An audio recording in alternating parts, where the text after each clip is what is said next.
자, 이 애국개몽 운동 단체가 점점 발전해 나갑니다. 이 대한자강회 같은 경우는 여기 보면 이게 대한자강회 월보예요. 대한자강회 월자가 옆으로 누워 있어. 월보라고 해서 대한자강회 월보 같은 거 발행해서 나라를 실력을 키우기 위해서 노력하다가 고종황제가 폐위되고 정리칠조약, 이거 일본이랑 같이 맺은 거죠. 이런 걸 반대해요. 반일 의식이 있는 거야. 하다가 해산됩니다. 그리고 일본은 이 애국개몽운동 단체도 일본이 우리나라를 먹는데 방해되는구나. 원래는 얘네가 친했었어. 개화파들이랑 일본이랑 친했었는데 방해를 막아야겠다 싶어서 신문지법, 신문 아무거나 만들지 마라. 그리고 말 안 들으면 안 된다 하면서 보안법 같은 거 만들어서 탄압을 본격화합니다. 일본이랑 옛날에 친하던 애들을 일본 애들이 이제 먼저, 물론 우리 대한자강회 등이 먼저 일본에 대해서 반대했지. 그러니까 일본도 경계를 하기 시작해요. 그리고서 만들어진 대한협회 같은 경우는 일본의 탄압 이런 거에 안 걸리기 위해서 합법운동만 하다 보니까 알고 보니까 일본에 도움되는 신문 같은 내용 같은 경우는 실어주고, 일본에 도움이 안 되는 신문 내용 같은 경우는 일본이 신문지법을 못하게 막걸라? 즉 합법만 하니까 변절했다는 뜻이에요. 그래가지고 이제부터 애국개몽운동 제대로 하려면 몰래 할 필요가 있습니다. 비밀결사 조직화의 필요성이 있습니다.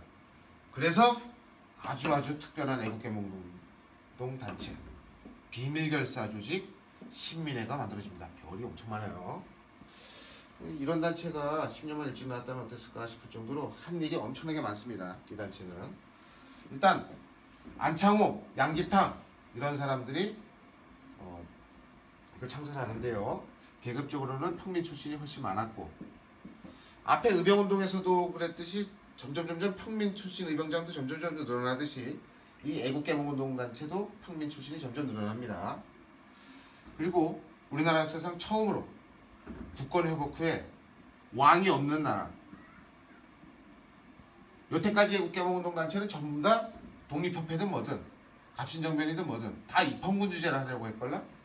그런데 처음으로 공화정체제를 주장합니다. 공화정체를 주장하게 됩니다. 즉 왕 없는 나라여야 된다. 우리나라 역사상 최초로 이런 공화정체를 주장하게 됩니다. 무지하게 중요합니다. 그리고 표면적으로는 뭐 경제운동을 하게 됩니다. 도자기 회사 이런 것도 막 운영하고 평양에, 그리고 평양에 대성학교, 그리고 오산학교 이런 것도 막 만들고 태극서관 같은 거 만들어서 표면적으로는 약간 합법적으로 보이게끔 그렇게 하지만 내면적으로 보면 몰래 독립군 기지도 건설했습니다. 의병운동하던 사람들이 너무 많이 죽어나가거나, 그래서 서간도 삼원보라는 곳에 독립군 기지를 건설해서 의병하던 사람들을 막 빼돌려요. 군사적 실력 양성 운동을 하기 위해서. 대표적으로 이 삼원보의 신흥강습소, 조금 뒤에 신흥무관학교로 바뀌는 암살 영화 봤습니까? 네. 거기서 조진웅인가 조진혁인가 뭐 나오죠. 걔가 이 학교 출신이에요. 이 학교 출신 독립운동가들이 엄청나게 많습니다. 신흥무관학교를 세우게 됩니다. 이 우리나라 독립운동의 근간을 닦은 게 이 신민회예요. 신민회 서간도 삼원보에 세운 신흥무관학교 엄청 중요합니다. 그런데 일본이 낌새를 눈치챘어. 그래서 안학 사건을 조작합니다. 안중근의 사촌 동생인 안명근이라는 사람이 당시에 초대 총독인 데라우치를 암살하려는 뭐 그런 음모가 있다. 그래가지고 그걸 확대 조작해서 배고인 사건이라는 것으로 확대 조작해서 국내 비밀결사 조직이 와해됩니다. 그래서 국외로 망명했는데요. 그 대표적인 사람이 누구냐면 이회영과 오형제들이 있습니다. 참고로 우리나라 명동에 있는 땅들 거의 다 얘 땅이었었는데 재산 다 팔아가지고 독립운동에 다 씁니다. 그리고 이 둘째 형은 엄청나게 부자였죠.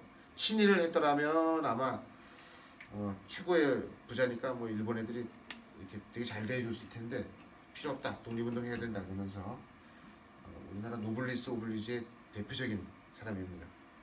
그리고 드라마로도 나왔습니다. 몇 년 전에 이회영과 오영재. 쪽지 시험 될 거예요. 이거. 이회영. 자, 이 신민의 의인은 애국개몽운동 단체 중에 유일한 독립전쟁론을 최초로 주장했고요. 이 얘기는 뭐냐면 앞면을 보면 알겠지만 대부분의 애국개몽운동하는 사람들이 의병운동을 되게 싫어해요. 요 밑에도 나오겠죠. 읽기 자료에도 나오겠지만 하지만 얘네만은 의병운동을 되게 칭찬해줍니다. 참고로 이 대한매일신보는 신민회의 기간지 역할을 했습니다. 얘는 의병운동 되게 괜찮게 바꿨나?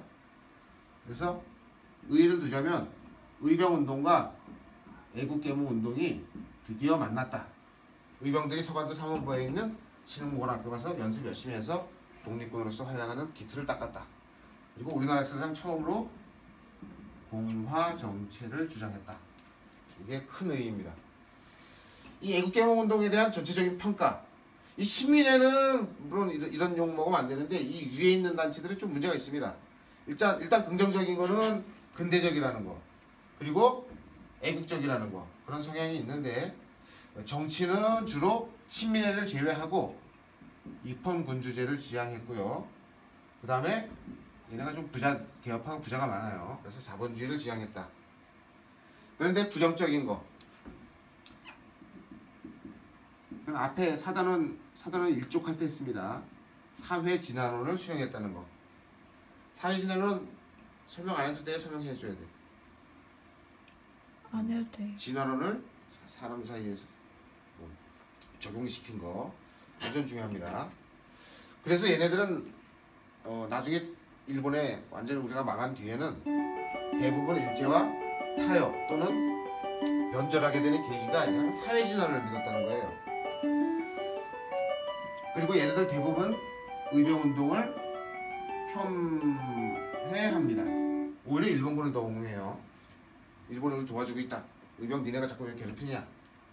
그리고 여기다 잠깐만.